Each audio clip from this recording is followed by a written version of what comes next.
अस्सलाम वालेकुम, welcome back to my channel Sadia's life.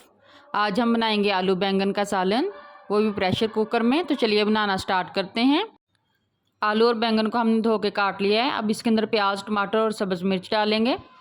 Spices में इसमें सुरख मिर्च डालेंगे, एक आधा चम्मच हल्दी का डालेंगे, आधा चम्मच नमक का डालेंगे।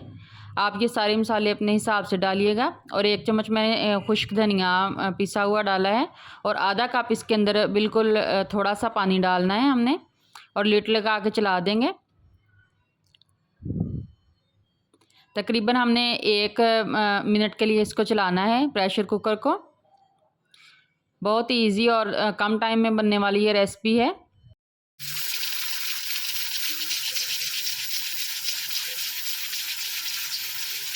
अब प्रेशर कुकर को खोल के हम इसको 5 मिनट के लिए भून लेंगे अच्छे तरीके से, मीडियम टू लो आंच पर।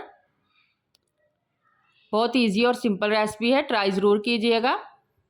एंड पे इसके ऊपर गार्निश के लिए हम कसूरी मेथी और सब्ज़ मिर्चें डालेंगे। आलू बैंगन के सालन को हम रोटी या पराठों के साथ सर्व कर सकते हैं। तो आप भी बनाइए, खाइए, दुआओं में याद रखिएगा। इसी तरह मिलते रहेंगे नई नई रेसिपीज़ के साथ। अल्लाह हाफिज़।